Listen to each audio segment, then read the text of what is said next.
अस्सलामुअलैकुम वरहमतुल्लाहि वबरकातुहु औज़ुबिल्लाहि मिनश्शैतानिर्रजीम बिस्मिल्लाहिर्रहमानिर्रहीम సూరా 78 అన్నబా 1-40 ఆయాతులు. అన్నబా అనగా గొప్ప వార్త. పరిచయం. ప్రళయాన్ని మరణించిన తర్వాత మళ్ళీ లేపబడడాన్ని, తీర్పు దినాన్ని, శిక్షా బహుమానాలను ఈ సూరా ముఖ్యంగా ప్రస్తావించింది.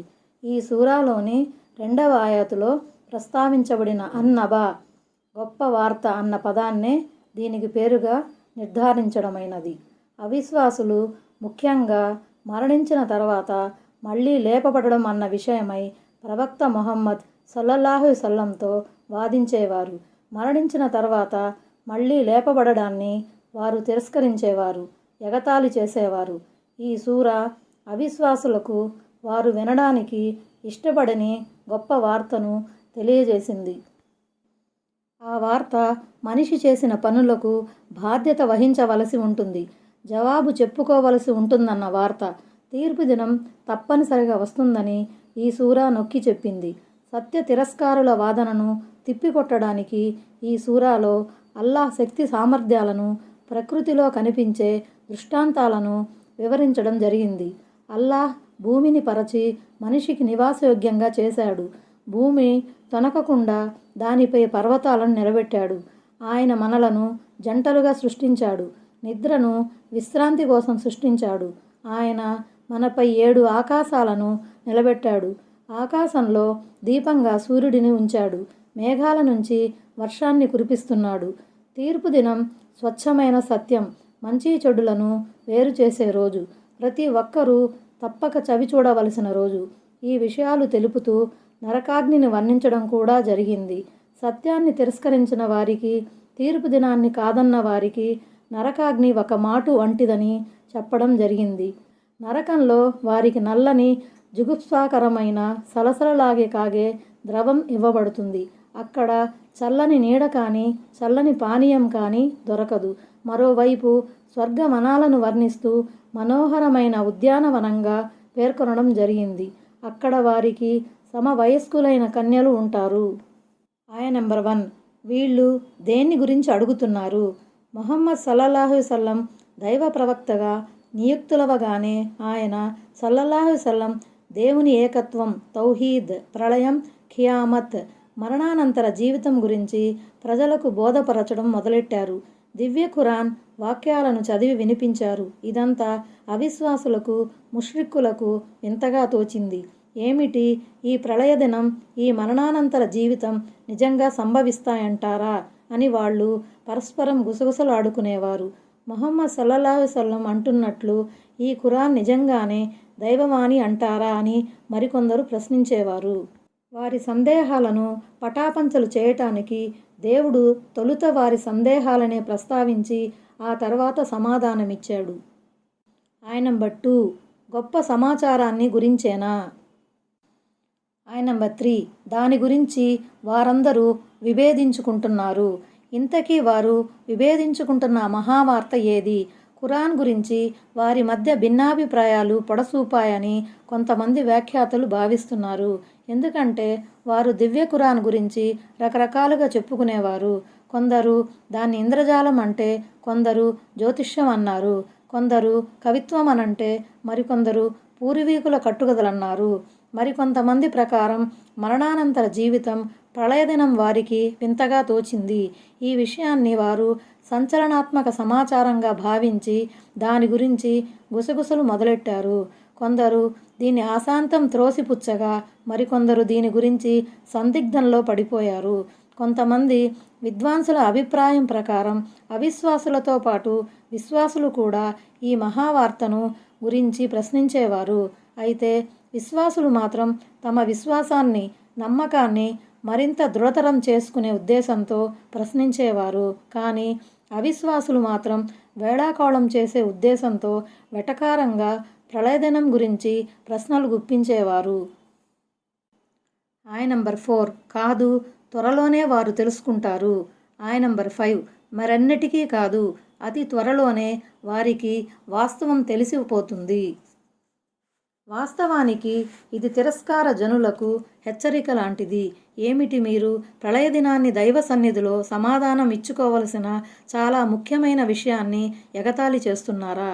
మీరనుకునేది ఎంతమాత్రం నిజం కాదు. మీకు శీఘ్రంగానే యథార్థం తెలిసిపోతుంది అని అల్లా చెప్పాడు.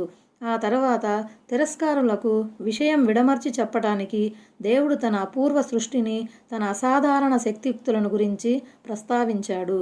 దేవుని ఏకత్వాన్ని, తౌహీద్ను, దైవ ప్రవక్త సల్లల్లాహు అలైహి వసల్లం ఇచ్చే సందేశాన్ని ప్రజలు సత్యమని నమ్మి అనుసరించాలన్నదే దీని ప్రధాన ఉద్దేశం. ఆయ్ నంబర్ 6. ఏమిటి, మేము భూమిని పాన్పుగా చేయలేదా? అంటే మేము భూమిని నివాసయోగ్యంగా చేశాము. దానిపై మీరు స్థిరంగా నడుస్తారు, పండుకుంటారు, నిలబడతారు, కూర్చుంటారు, బ్రతుకు తెరువుకు సంబంధించిన సమస్త కార్యకలాపాలు సాగిస్తారు. ఇంకా ఈ భూమిలోనే మీరు వ్యవసాయం కూడా చేస్తారు. మేమే గనక భూమిని సువిశాలంగా పరచి స్థిరంగా ఉంచకపోతే మీ బ్రతుకు దుర్భరమైపోయేది. ఆయ్ నంబర్ 7. పర్వతాలను మేకులుగా పాతిపెట్టలేదా? ఔతాద్ అంటే మేకులని అర్థం. ఈ భూమిని మరింత సుస్థిరం చేయడానికి అందులో పర్వతాలను మేకులుగా పాతాము. తత్ఫలితంగా నేల కదలకుండా, ఓ ప్రక్కకు ఒరిగిపోకుండా, ప్రకంపించకుండా స్థిరంగా ఉంటుంది. అలా కాకుండా నేల తరచూ కదులుతూ కంపిస్తూ ఉంటే మానవ మనుగడే ప్రశ్నార్థకం అయిపోయేది. ఆయ్ నంబర్ 8. ఇంకా మేము మిమ్మల్ని జంటలుగా సృష్టించాము. అంటే ఆడ మగ, పెంటి పోతు అనే జతలను పుట్టించాము. వివిధ ఆకారాలలో, వివిధ రంగులలో పుట్టించాము అన్న అర్థం కూడా వస్తుంది. అందచందాల రీత్యా, రూపురేఖల దృష్ట్యా, రంగు రీత్యా, పరిమాణం రీత్యా ఒక్క మానవ జాతిలోనే ఎంతో వైవిధ్యం కానవస్తుంది. ఆయ్ నంబర్ 9. ఇంకా మేము మీ నిద్రను హాయినిచ్చేదిగా చేశాము. సుబాత్ అంటే త్రెంపేది అని అర్థం. అంటే రాత్రి సమయం మనుషులను, పశువులను వారి వారి వ్యాపకాల నుంచి సంబంధాన్ని త్రెంచి నిద్రపుచ్చుతుంది. తద్వారా వారు తీయని నిద్రను తనివితీరా ఆస్వాదించి నవజీవనాన్ని పొందుతారు. ఆయ్ నంబర్ 10. ఇంకా మేము రాత్రిని మీ కొరకు ఆచ్ఛాదనగా చేశాము. అంటే రాత్రి చీకటి ప్రతి వస్తువును తన ఒడిలో కప్పుకుంటుంది. ఒక మనిషి ధరించే దుస్తులు అతని ఒంటిని, మర్మస్థానాలను మరుగుపరచినట్లే రాత్రి కూడా లోకంలోని వస్తువులను మరుగుపరుస్తుంది. ఆయ్ నంబర్ 11. ఇంకా పగటిని జీవనోపాధి సమయంగా చేశాము. అంటే పగటివేళ మనుషులు దేవుని ఉపాధిని అన్వేషించేందుకు వీలుగా వెలుగుమయం చేశాము. ఆయ్ నంబర్ 12. ఇంకా మీ పైన మేము పటిష్టమైన 7 ఆకాశాలను నిర్మించాము. వాటిలో ఒక ఆకాశానికి మరో ఆకాశానికి మధ్య 500 ఏండ్ల సుదీర్ఘ ప్రయాణానికి సమానమైన అంతరం ఉంది. ఈ ఆకాశాల సుస్థిరమైన వ్యవస్థకు ఇదొక మచ్చుతునక మాత్రమే. ఆయ్ నంబర్ 13. ఇంకా ఉజ్వలమైన ఒక దీపాన్ని సృజించాము. అంటే సూర్యుడని అర్థం. మూలంలోని జా అలా చేశాము అన్న పదం ఖలక సృజించాము అన్న అర్థంలో ఉపయోగించబడింది. ఆయ్ నంబర్ 14. ఇంకా మేము నీళ్లతో నిండిన మేఘాల ద్వారా పుష్కలంగా వర్షాన్ని కురిపించాము. మూసిరాత్ అంటే నీళ్లలో నిండిన మేఘమాలికలు, కానీ అప్పటిదాకా కురవకుండా ఉన్నవి అని భావం. బహిష్టు దగ్గర పడిన స్త్రీని అరబ్బీలో అల్మర్అతుల్ మూతసిరా అని అనటం గమనార్హం. సజ్జాజా అంటే అత్యధికంగా ప్రవహించే నీరు అని అర్థం. ఆయ్ నంబర్ 15. తద్వారా ఆహార ధాన్యాలు, పచ్చికబయళ్ళు వెలికి తీయటానికి. హబ్బ అంటే తిండి కోసం నిలువ చేసి ఉంచే గింజలని అర్థం. అంటే ఆహార ధాన్యాలన్నమాట. ఉదాహరణకు గోధుమలు, వరి, జొన్నలు మొదలగునవి. నబాత్ అనే పదంలో కూరగాయలు, వృక్షాలు, పశువుల మేత లాంటివన్నీ చేరి ఉన్నాయి. ఆయ్ నంబర్ 16. దట్టమైన తోటలు ఉత్పన్నం చేయటానికి. అల్ఫాఫా అంటే శాఖోపశాఖలుగా విస్తరించినందువల్ల ఒకదానితో ఒకటి కలిసి దట్టంగా ఏర్పడిన వృక్షాలని భావం. ఆయ్ నంబర్ 17. నిశ్చయంగా తీర్పు దిన సమయం నిర్ధారితమై ఉంది. అంటే పూర్వీకులు, వెనుకటి వారు అందరూ సమావేశపరచబడతారని వాగ్దానం చేయబడిన రోజు. అది తీర్పు దినంగా ఖరారు చేయబడటంలోని మర్మం ఏమిటంటే ఆ రోజు మానవులందరి కర్మలను బట్టి తీర్పు ఇవ్వటం జరుగుతుంది. ఆయ్ నంబర్ 18. శంఖం పూరించబడిన నాడు మీరు తండోపతండాలుగా తరలి వస్తారు. కొంతమంది వ్యాఖ్యాతల ప్రకారం ప్రతి మానవ సముదాయం తమ తమ ప్రవక్తల వెంట మహర్షి మైదానంలో హాజరవుతుంది. ఇది రెండవసారి ఊదబడిన శంఖం. ఈ పిలుపుపై అందరూ సమాధుల నుండి సజీవులై బయటకు వస్తారు. దేవుడు ఆకాశం నుంచి నీటిని కురిపిస్తాడు. దాంతో మానవులు మొక్కలు మొలకెత్తినట్లే వెలికి వస్తారు. మానవుని ప్రతి అవయవం కుళ్ళి కృశించిపోతుంది. కానీ వెన్నెముకలోని ఒక చివరి భాగం మాత్రం కృశించదు. దాంతోనే పునరుత్థాన దినాన మనుషులంతా మళ్ళీ కూర్చోబడతారు. నంబర్ 19. మరి ఆకాశం తెరవబడుతుంది. అందులో ఎన్నెన్నో ద్వారాలు ఏర్పడతాయి. దైవదూతలు దివి నుంచి భువికి దిగి రావటానికి వీలుగా ఈ ద్వారాలు ఏర్పడతాయి. నంబర్ 20. పర్వతాలు నడిపింపబడి ఎండమావుల్లా మారిపోతాయి. సరాబ్ అంటే ఎండమావి. దూరం నుంచి నిగనిగలాడుతూ నీరులా కనిపించే ఇసుక తిన్నెలను ఎండమావులంటారు. ఆనాడు పెద్ద పెద్ద పర్వతాలు సైతం ఎండమావుల్లో దూరం నుంచి కనిపిస్తాయి. చివరికి అవి నామరూపాలు లేకుండా సమసిపోతాయి. కొంతమంది విద్వాంసుల వ్యాఖ్యానం ప్రకారం దివ్య ఖురాన్లో పర్వతాల వివిధ స్థితిగతులు వివరించబడ్డాయి. వాటన్నింటినీ జోడించి చూస్తే విదితమయ్యే విషయం ఏమిటంటే, మొదటి దశలో అవి ఎడాపెడా దంచబడి తుత్తునిలుగా చేయబడతాయి. తరువాత అవి ఏకబడిన దూది పింజల్లా అయిపోతాయి. అవి చెలరేగిన దుమ్మిధూళిలా మారిపోతాయి. అవి ధూళిగా ఎగురవేయబడతాయి. చివరి దశలో వాటి పరిస్థితి ఎండమావుల్లా తయారవుతుంది. అంటే అసలు అక్కడ ఏమీ ఉండదు. నంబర్ 21. నిశ్చయంగా నరకం మాటేసి ఉన్నది. శత్రువు కోసం వేచి ఉండే స్థలాన్ని మాటు అంటారు. శత్రువులు అటువైపు నుంచి వెళుతున్నప్పుడు మెరుపుదాడి చేస్తారు. తీర్పు దినాన నరకభటులు కూడా నరకవాసుల కోసం మాటేసి కూర్చొని ఉంటారు. స్వయంగా నరకం సైతం దైవాదేశానుసారం నరకవాసుల కోసం కడు ఆతురతో వేచి ఉంటుంది. నంబర్ 22. తల బిరుసుల నివాస స్థలం అదే. నంబర్ 23. వారందులో యుగాల తరబడి మ్రగ్గుతూ ఉంటారు. అహకాబ్ అనేది హుకుబ్కు బహువచనం. హుకుబ్ అంటే యుగం, కాలం అని అర్థం. ఆ లెక్కన అహకాబ్ అనే పదానికి ఎల్లకాలం అనే అర్థం వస్తుంది. అనంతకాలం వారు నరకంలో పడి ఉండవలసిందే. ఈ శిక్ష ముష్రిక్కులకు, అవిశ్వాసులకు ప్రత్యేకం. వారికింకా విముక్తి ఉండదు. నంబర్ 24. వారందులో ఎలాంటి చల్లదనాన్ని గాని, త్రాగటానికి ఏ పానీయాన్ని గాని రుచి చూడరు. నంబర్ 25. మరిగే నీరు, కారే చీము తప్ప. నరకవాసుల శరీరాల నుండి కారే చీము నెత్తురది. నంబర్ 26. మొత్తానికి వారికి పూర్తి ప్రతిఫలం లభిస్తుంది. అంటే వారు ప్రాపంచిక జీవితంలో చేసిన దురాగతాలకు, పాపకార్యాలకు తగ్గట్టుగానే వారికి ఆ శిక్ష పడుతుంది.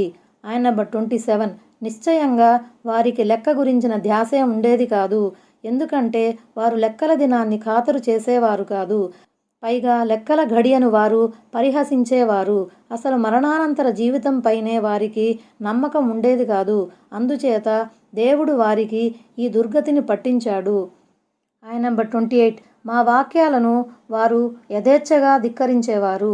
నంబర్ 29. మేము ప్రతి విషయాన్ని లెక్కించి ఉంచాము. అంటే లౌహె మహఫూజ్ అన్నమాట.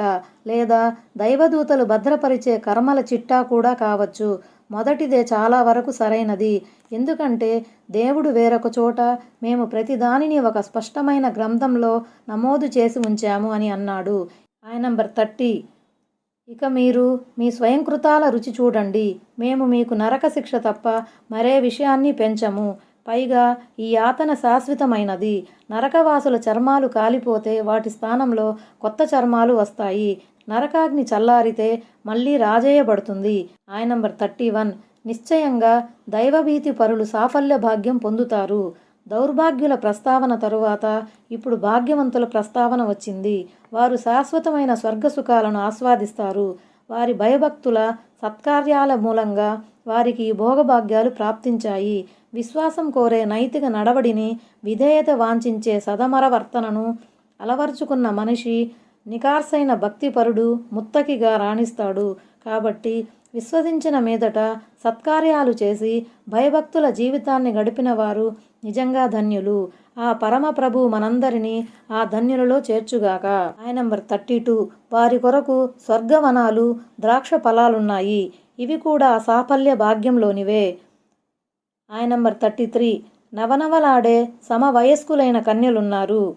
అంటే యవ్వనం ఎగిసిపడే పరువం ఒరకలు వేసే సుందరాంగులు. పైగా వారు స్వర్గంలోని పురుషులతో సమవయస్కులై ఉంటారు. అందువల్ల వారి ఈడు జోడు సరిగ్గా ఉంటుంది. వారు తమ దంపతులకు నిజమైన ప్రేమానురాగాలను అన్యోన్యాన్ని పంచి ఇవ్వగలవారై ఉంటారు. మూలంలో కవాయిబ్ అని ఉంది. అసలు ఇది కాబూన్ నుంచి వచ్చింది.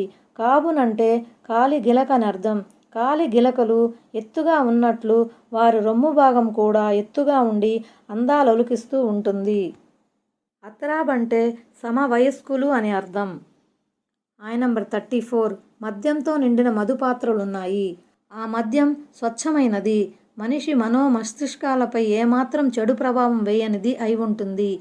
పైగా ఆ మధుపాత్రలు నింపబడిన తీరు చూడముచ్చటగా ఉంటుంది. దిహాకా అంటే నిండుగా ఉన్నవి, వరుసగా పేర్చబడినవి, ఒకదాని తర్వాత ఒకటిగా పేర్చబడినవి, స్వచ్ఛమైనవి అనే అర్థాలు వస్తాయి. కాసున్ అంటే బాగా నిండి ఉన్న పాత్ర. ఆయన నంబర్ 35 అక్కడ వారు ఏ విధమైన వ్యర్థ ప్రలాపనలు గాని అసత్యాలను గాని వినరు. అంటే అక్కడ పనికిమాలిన మాటలు గాని వ్యర్థ విషయాలు గాని ఉండవు. స్వర్గవాసులు పరాచికానికి కూడా పరస్పరం అబద్ధాలాడరు. ఆయన నంబర్ 36 నీ ప్రభువు తరపు నుండి వారికి వారి కర్మలకు ప్రతిఫలంగా తగినంతగా లభించే బహుమానం ఇది.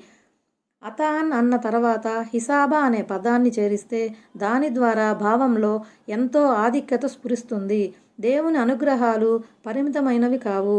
దైవదాసులు సత్కార్యాలలో ఎంత ముందంజ వేసినా సరే వారి పురోగతి ప్రకారం ప్రతిఫలం ఇవ్వబడుతుంది. ఎవరికీ రవంత కూడా తగ్గించి ఇవ్వబడదు. ఆయన నంబర్ 37 ఆయన భూమ్యాకాశాలకు వాటి మధ్యనున్న సమస్త వస్తువులకు ప్రభువు మిక్కిలి కరుణామయుడు. ఆయనతో సంభాషించడానికి ఎవరూ సాహసించరు.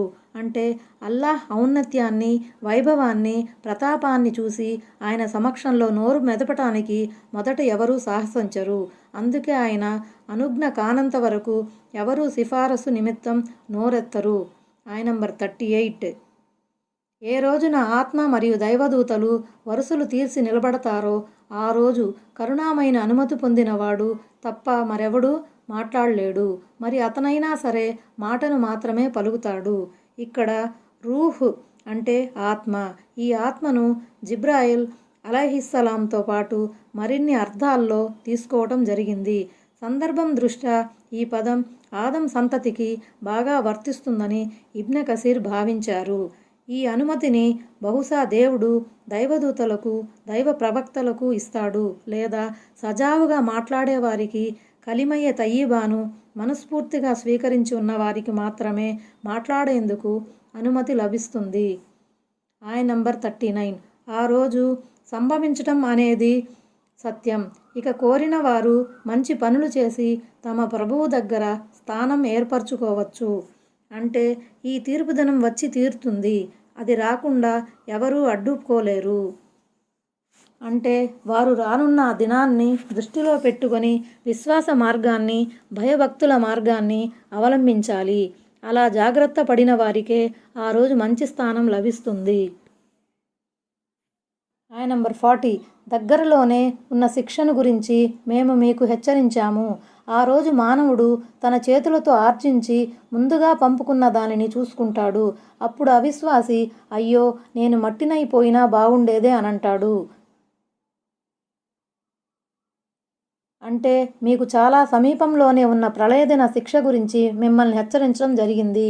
ఆ రోజు రావటం తథ్యం. రానున్న ఆ వస్తువు మీకు ఎంతో దూరాన లేదు. అది సత్కర్మ అయినా దుష్కర్మ అయినా అది అతని ముందు సమర్పించబడుతుంది. ఇహలోక జీవితంలో అతను సంపాదించుకున్నదంతా ప్రళయ దినాన అతని ముందుకు వచ్చేస్తుంది. దాన్ని అతను చూసుకుంటాడు. వారు ఏమేం చేశారో అదంతా తమ ప్రభువు ముందు ప్రత్యక్షం కావటాన్ని చూస్తారు. అల్-ఖాఫ్ 49 ఆ రోజు మనిషికి అతడు ముందు వెనుక చేయించింది అంతా తెలుపబడుతుంది.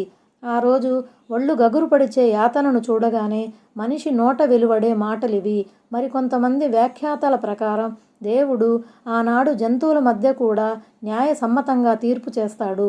కడకు కొమ్ములు గల ఒక మేక కొమ్ములు లేని మరో మేకపై దౌర్జన్యానికి పాల్పడి ఉంటే దాని పరిహారం కూడా ఇప్పించబడుతుంది. ఈ తీర్పు తర్వాత దేవుడు జంతువులను ఉద్దేశించి మట్టి అయిపోయింది అని ఆజ్ఞాపిస్తాడు. అవన్నీ మట్టి అయిపోతాయి. ఆ సమయంలో అవిశ్వాసులు తమ దుస్థితిపై జాలిపడుతూ అయ్యో మేము మట్టిగా మారిపోయినా బాగుండేదే అంటారు. అస్సలాము అలైకుం వరహ్మతుల్లాహి వబరకాతుహు.